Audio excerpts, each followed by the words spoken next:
Court ने मुकम्मल इंसाफ कर दिया। आर्टिकल 187 जिसकी बात की जाती है, मुकम्मल इंसाफ दिया गया है। तहरीक इंसाफ ने जो नहीं मांगा था वो भी उसको दे दिया गया, क्योंकि तहरीक इंसाफ जब सुप्रीम कोर्ट गई थी तो वो तो बेसिकली सुन्नी इत्तेहाद में शामिल होने और उसकी सीटों के लिए गई थी, लेकिन इसे कंप्लीट जस्टिस करते हुए आज सुप्रीम कोर्ट के 13 रुकनी बेंच ने ये फैसला सुनाया। तमाम जज साहबान ने अपना अपना जो नोट है वो पढ़ के सुनाया। चीफ जस्टिस काजी फायज ईसा साहब ने पहले ऑर्डर पढ़ा, उसके बाद जस्टिस मंसूर अली शाह साहब, इस फैसले के जो ऑथर हैं वो जस्टिस मंसूर अली शाह साहब हैं, उन्होंने ये फैसला तहरीर किया है।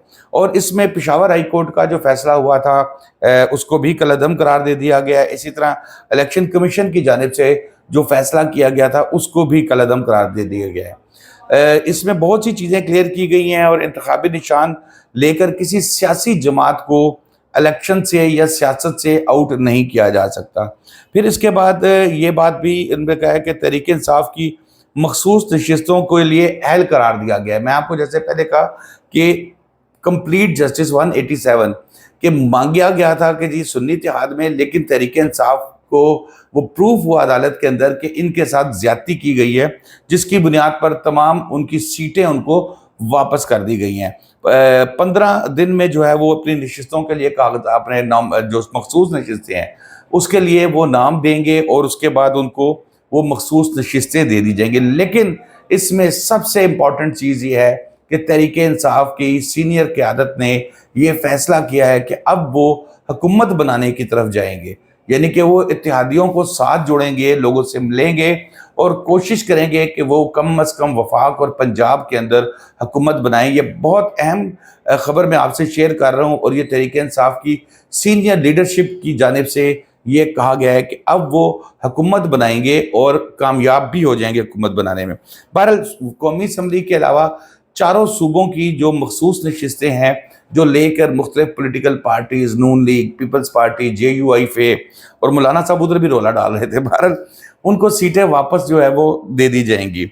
और फिर इस हवाले से हुकूमत का जो नुकसान है सबसे बड़ा ये है कि जो तरामीम करना चाह रही थी, जिसमें उम्र बढ़ाने की बात हो रही थी, जिसमें ये कहा जा रहा था कि काजी फायज ईसा साहब भी इसके बेनिफिशरी हो सकते हैं, तो वो तरामीम तो अब नहीं हो सकती, क्योंकि 2/3 अक्सरियत या तो फिर वो तोड़ फोड़ शुरू करें फिर कहीं जाके होगी।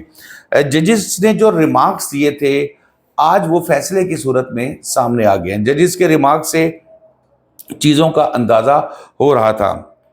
फिर तहरीक इंसाफ की क़यादत का ये कहना है कि हमें हमारी तवक्को से ज़्यादा जो है वो दे दिया गया है और मुकम्मल इंसाफ किया गया है। और उन्होंने कहा कि हमारे लोग जो हैं जो सुन्नी इत्तेहाद में जिनको भेजा गया था वो अब वापस आ जाएंगे, और फिर जो सुन्नी इत्तेहाद में जिन्होंने कागज़ जमा करा दिए थे, उनके टिकट जमा करवा दिए थे, वो लोग भी 15 दिन में वापस आ सकते हैं। 13 रुकनी बेंच है, 2 मरतबा मुशावरती इजलास हुआ और उसके बाद ये फैसला किया गया। हुकूमत के लोगों के बाद जो है ज़्यादा खुशफहमी नहीं थी, पहले ही उनको ये तो बात क्लियर थी हुकूमत के लोगों को कि सीटें उनके पास नहीं रहेंगी, लेकिन यकीनन वो ये भी नहीं सोच रहे थे कि ये सीटें जो है वो इनके पास जाएंगी, तहरीक इंसाफ को वापस मिल जाएंगी। मैक्सिमम उनके जहन में होगा कि सुन्नी इत्तेहाद को मिल जाएंगी, लेकिन ये काम जो है ना उल्टा हो गया। जस्टिस मंसूर अली शाह ने, जैसा कि मैंने आपको बताया कि ऑर्डर लिखा था, 5-8 से मजमूई तौर पर यह फैसला आया, यानी कि 8 जज साहबान ने ये तहरीक इंसाफ को सीटें वापस देने की बात की है, जबकि 5 जज साहबान ने पेशावर हाई कोर्ट और इलेक्शन कमीशन के फैसले को दुरुस्त करार दिया है।